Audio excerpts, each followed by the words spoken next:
The pursuit of creating gene-edited babies is experiencing a resurgence. Recent advancements in gene editing technology have sparked renewed interest in the potential to modify DNA within human embryos.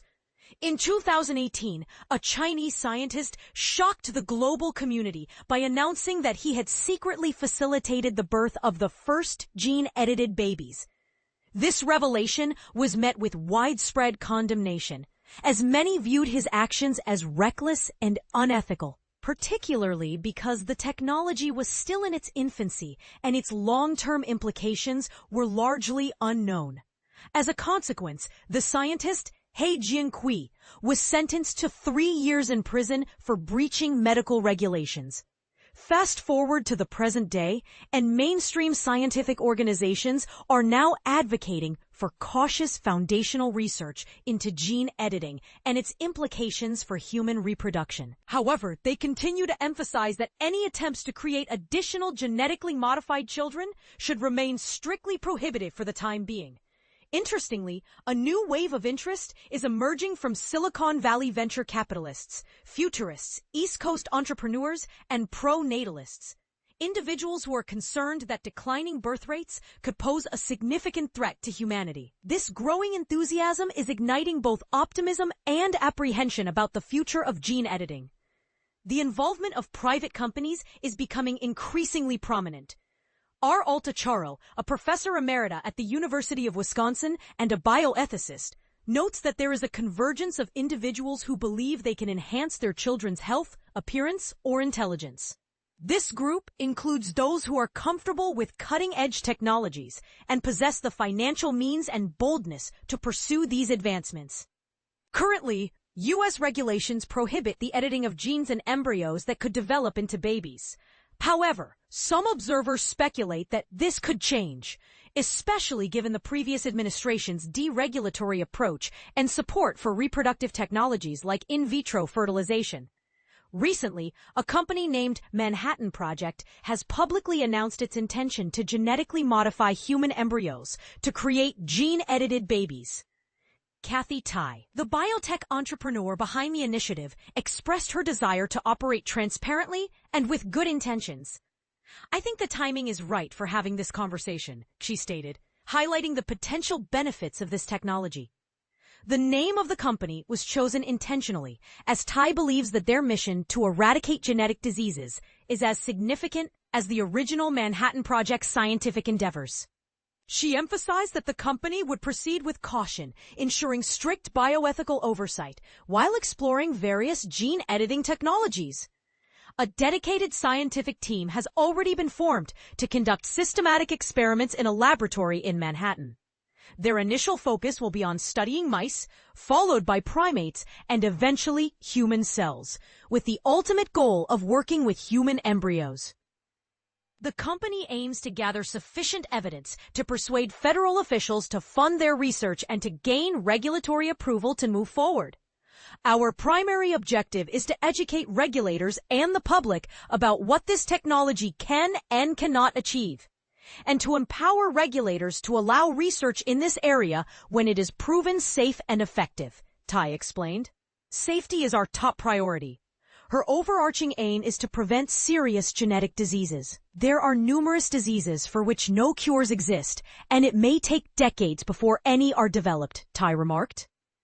"We have a responsibility to discuss this with patients suffering from these debilitating conditions, and to offer them the option of not passing these diseases on to future generations. Parents should have that choice." However, she clarified that the company would limit its focus to disease prevention, specifically targeting conditions like cystic fibrosis and beta thalassemia, an inherited blood disorder. "Our emphasis is solely on preventing diseases," she reiterated. "We draw the line at disease prevention." Tai co-founded the company with Ariona Haisali, who previously led biological sciences at Colossal Biosciences, a firm known for its controversial efforts to use gene editing to resurrect extinct species like the woolly mammoth. Haisali expressed her excitement about the project, stating, "I genuinely believe that these tools are incredibly powerful and can lead to significant advancements in human health." While the Manhattan Project has not disclosed specific details regarding funding, investors are keenly interested in the potential of this technology. Lucas Harrington, co-founder of the San Francisco venture capital firm SciFounders, mentioned that they are considering whether to incubate and support a company that could safely and responsibly pursue gene editing. He envisions utilizing newer, potentially safer gene editing techniques, such as base editing, to modify embryos with a focus on disease prevention. The previous gene editing technique employed by the Chinese scientist, known as CRISPR, allows for precise alterations in DNA, but carries the risk of unintended mutations. Harrington believes that the conversation surrounding gene editing has been stifled due to its controversial nature, but he argues that advancements in technology over the past decade warrant a renewed discussion. On the other hand, some entrepreneurs are looking to push the boundaries of genetic research beyond mere disease prevention. Chase Denecki, CEO of Bootstrap Bio, a California startup, stated, "The good that Bootstrap Bio can do is to accelerate the development of this technology and broaden the public's understanding of its potential benefits." He expressed that simply preventing illness is not enough. The goal should be to enhance people's lives. This sentiment is echoed by some investors in innovative reproductive technologies. Malcolm Collins, a self-identified pro-natalist, remarked, "People might argue that we are playing God with this technology, but similar criticisms have been made about past innovations." Collins and his wife, Simone, are backing various experimental reproductive technologies, including artificial wombs and laboratory-created embryos, alongside gene-edited babies. They believe that these advancements could help counteract declining birth rates. Many scientists advocate for a careful exploration of DNA editing in human sperm, eggs, and embryos to deepen our understanding of human reproduction and potentially prevent diseases in the future.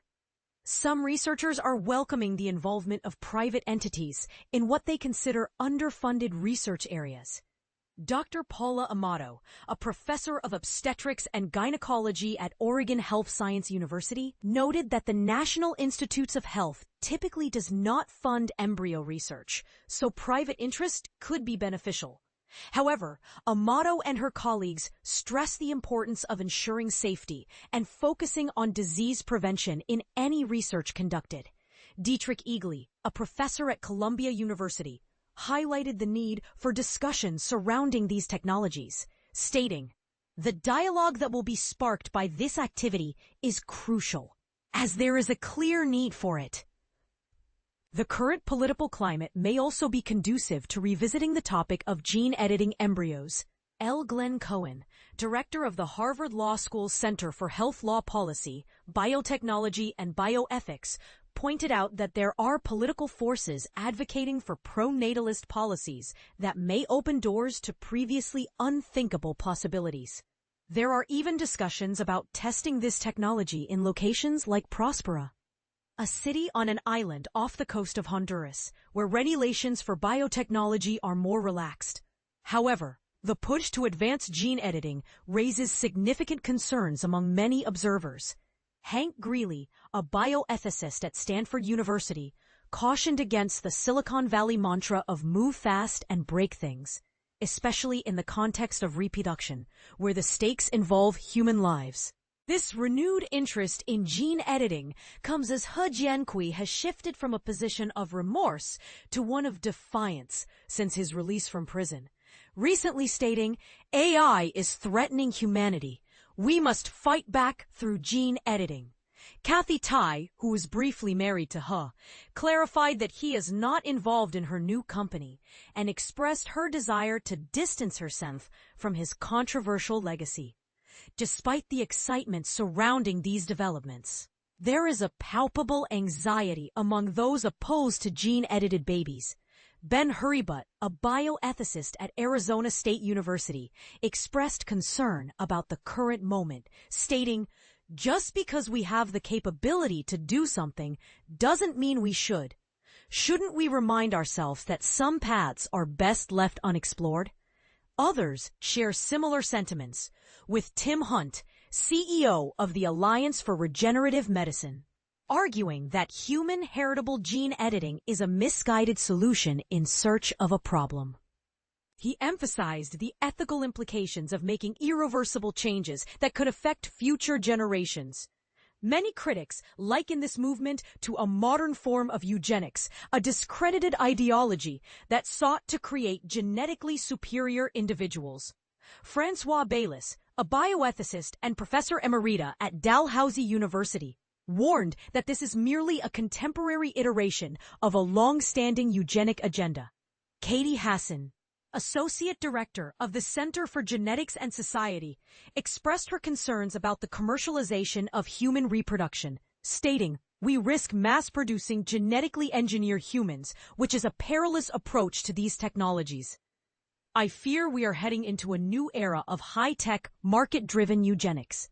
In contrast, Haisoli from the Manhattan Project argues that it would be unethical not to utilize safe technology to prevent hereditary diseases. If we possess the means to stop a disease that could be passed down through generations, is it not more ethical to take action? She questioned.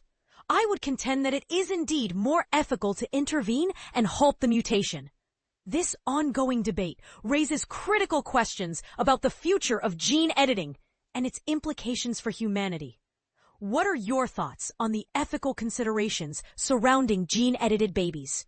Should we embrace this technology, or are we treading on dangerous ground? Share your opinions in the comments.